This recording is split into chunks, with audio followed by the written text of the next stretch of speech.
ఇప్పుడు హైదరాబాద్ చుట్టుపక్కల కాకుండా ఇంకో డిస్టిక్ హైలైట్ గా బాగా డెవలప్ అయిపోతుంది రియల్ ఎస్టేట్ రంగం ఒక రేంజ్ కి వెళ్ళిపోతుంది అనే డిస్టిక్ ఏది రాష్ట్రంలో? రాష్ట్రంలో అన్ని ఇప్పుడు సదాశివపేట బాగుంది, సంగారెడ్డి బాగుంది, కడతల్ అమంగల్ అది బాగుంది, బెంగళూరు హైవే షాద్ నగర్ తర్వాత మీకు కొత్తూరు, నందిగాము, జడ్జర్ల, ఇవన్నీ కూడా మీకు వికారాబాద్, ఎవ్రీ కార్నర్. ఇప్పుడు బంజారాహిల్స్ కానీ జూబ్లీ కానీ సెంటర్ ఆఫ్ ద సిటీ ఉంది. ఇక్కడ మీరు చూసుకుంటే ఇక్కడ దిల్సుఖ్ నగర్ ఎంత ఉందో, కుషాయిగూడ ఎంత ఉందో, కుక్కటిపల్లి ఈక్వి డిస్టెన్స్. నేను అందుకనే రియల్ ఎస్టేట్లో ఉండి రోడ్ నెంబర్ 3 ఏపీలో తెలంగాణలో హైయెస్ట్ విజిబిలిటీ ఉన్నది road number 3 and 2 for residential. 110 రోడ్లు ఉన్నాయి మనకి బంజారాహిల్స్ జూబ్లీస్ కలిసి. అందులో 2కి 3కి ఉన్న ప్రాముఖ్యత మిగతా రోడ్లకి లేదు రెసిడెన్షియల్గా. నా ముందు ఐఏఎస్ ఆఫీసర్ చిత్ర రామచంద్ర ఉంటారు, నా రైట్కి నవీన్ మిట్టల్ గారు ఉంటారు, నా లెఫ్ట్కి దానవ్ నాగేంద్ర గారు. This is the kind of people you find in that areas. అందుకని అక్కడ రేటు 3,50,000 per yard. అదే మీరు ఇప్పుడు there are people are selling 10,000 కూడా. ఇప్పుడు నేను మొన్న ఒక ఇన్వెస్ట్ వచ్చారు సార్, నాది 25-30 లక్షలే కానీ నాకు ప్లాట్ కావాలండి. ఆయనకి రోడ్ సైడ్ బిట్ ఇప్పించాం. జస్ట్ ఎంత ఆల్మోస్ట్ 15-16 కొనుక్కుంటే 30 లక్షలు ఒక ప్లాట్ వచ్చింది. హాయిగా రిజిస్ట్రేషన్ చేసుకున్నారు, అన్ని completed. Road side main highway bit అంటే అప్రిషియేషన్కి రేపు ఫ్యూచర్ ఉంటుంది. సో ప్రతి ఏరియాలో కూడా అప్రిషియేషన్ అవుతుంది. కొద్దిగా 19-20 అంటే కొన్ని ఏరియాలో కొద్దిగా ఇప్పుడు నార్త్ అండ్ ఈస్ట్ అంటే యాదగిరిగుట్ట, నార్త్ అంటే కొంపల్లి కొద్దిగా బట్ అక్కడ ఇప్పుడు వేర్ హౌస్ మార్కెట్ కానీ ఇన్వెస్ట్మెంట్ ఆఫ్ ల్యాండ్ రాజులు ఎక్కువ డామినేషన్. ఇప్పుడు కొత్త వాళ్ళందరూ కూడా ఇండస్ట్రియల్ వేర్ హౌస్ చాలా మంది తెలియదు, చాలా పెద్ద సబ్జెక్ట్. ఎందుకంటే ప్రాక్టర్ అండ్ గ్యాంబుల్, నెస్లే ఇవన్నీ కూడా 1,00,000, 2,00,000, 3,00,000 చదరపు అడుగులు రెంట్కి తీసుకుంటారు. ల్యాండ్ చీప్గా కొన్ని రెంట్కి ఇస్తే నెలకి ఇన్ని లక్షలు. ఇప్పుడు సపోజ్ 10 రూపాయలు వేసుకున్న అడుగుకి ₹1,00,000 అంటే 10 లక్షలు. ఎంత ఇన్కమో చూడండి. ప్రతి ఏరియా అయితే మీరు ఎఫోర్డబిలిటీ బట్టి ఉంటుంది, మీ పర్పస్ బట్టి ఉంటుంది.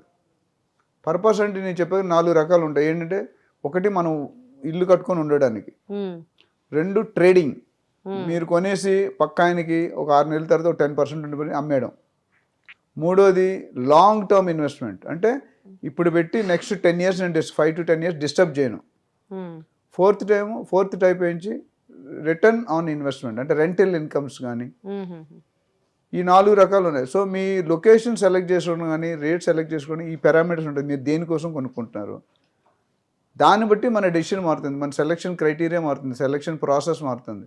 సో మా దగ్గరకు వచ్చే investment advisors best investment advisor ఎట్లా ఇస్తామంటే ఒక ప్రిలిమినరీ స్క్రీనింగ్ ఉంటుంది. స్క్రీనింగ్ అయిన తర్వాత వాళ్ళ రిక్వైర్మెంట్స్ ఏంటి, వాళ్ళ బడ్జెట్ కెపాసిటీ ఏంటి, వాళ్ళకి లోన్ ఉందా లేదా, ఇవన్నీ కూడా. చాలామంది ఏంటంటే నా దగ్గర 30 లక్షలు ఉంది, నేను ₹1,00,00,000 ప్రాపర్టీ కొనాలంటే కొనలేను అనుకుంటారు. అది తప్పండి. మీకు లోన్ తీసుకునే అవకాశం ఉంది. చాలా ప్రాజెక్ట్స్లో ఇప్పుడు చాలా బ్యాంక్స్ అప్రూవ్ అవుతున్నాయి, హెచ్ఎండి కానీ డిటీసీబీ కానీ. మీకు ప్రీపేయింగ్ కెపాసిటీ అండ్ ఇన్కమ్ ఉంటే మీకు 30 లక్షలు ఉంటే మీకు ఇంకో 60 లక్షలు లోన్ వస్తుంది, 60-70 లక్షలు.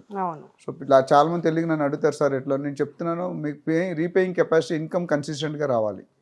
ఇంకొక డౌట్ ఏమంటుందంటే సార్ మా అబ్బాయి చేస్తున్నాడు, వాళ్ళ ఇన్కమ్ కలుపుకోవచ్చు అంటే కలుపుకోవచ్చు, ఇద్దరు పేరుని ఉండాలి అప్పుడు. సో ఎందుకంటే ఒక ఇన్కమ్ చాలు పోతే భార్యది కానీ, కూతురుది కానీ, లేదా కొడుకుది కానీ ఎవరైనా బ్లడ్ రిలేషన్ యాడ్ చేసుకోవచ్చు. So they can get a లో ఇన్వెస్ట్మెంట్తో హై బడ్జెట్ ఇన్స్టాల్మెంట్స్ కట్టుకోవాలి, EMIs. So every place is appreciating. ఇంకొన్ని రోజులు ఇప్పుడు వెస్ట్ నుండి స్లోగా సౌత్కి షిఫ్ట్ అయింది. వెస్ట్ ఏంటంటే హై టికెట్ సైజ్ వాళ్ళు 50-60 కొనుక్కుంటే వెస్ట్ ఈజ్ స్టిల్ బెస్ట్. అది ₹1,00,000 2 లక్షలు అవుతుంది. కానీ ఇటు సౌత్ వచ్చేసరికి 10,000-15,000 అంటే అమ్మంగల్ అవన్నీ. అది కడతాల్లో అయితే 15,000-20,000-25,000 ఉంది. 25,000 కొంటే నెక్స్ట్ 5 yearsలో డెఫినెట్గా it will become close to 80,000-90,000. So appreciation అనేది ఉంది. ఏ ఏరియాలో పెట్టుకున్నా మన గవర్నమెంట్ తీసుకునే స్టెప్స్ ఎలా ఉన్నాయంటే 4 పక్కల ఈక్వి వాల్యూ ఇస్తున్నారు. కానీ నార్త్లో ఈస్ట్లో కొద్దిగా ఇండస్ట్రీ బెల్ట్ పెంచాలి, అది దే ఆర్ వర్కింగ్. ఒక్కసారి ఇండస్ట్రీ బెల్ట్ వచ్చిందంటే ఇప్పుడు ఫార్మాసిటీ ఎందుకు పెరుగుతుంది, కడతాలు ఎందుకు పెరుగుతుందంటే ఫార్మాసిటీ ఉంది. 5 లక్షల ఎంప్లాయీస్, 5 లక్షలు ఇంటూ ఒక 5 మంది ఫ్యామిలీ వేసుకుని 25 లక్షల మంది అక్కడ ఉంటే 25 లక్షలు అంటే ఒక స్మాల్ సిటీ. ఇంకొక హైదరాబాద్, మినీ హైదరాబాద్, ఇంకో పెద్ద హైదరాబాద్ క్రియేట్ అవుతుంది. ఆ హైదరాబాద్కి ఇన్ఫ్రాస్ట్రక్చర్ వేరేగా ఉంటుంది, దీనిలాగా ఉండదు. ఇది ఇప్పుడు 50 సంవత్సరాలు పట్టింది.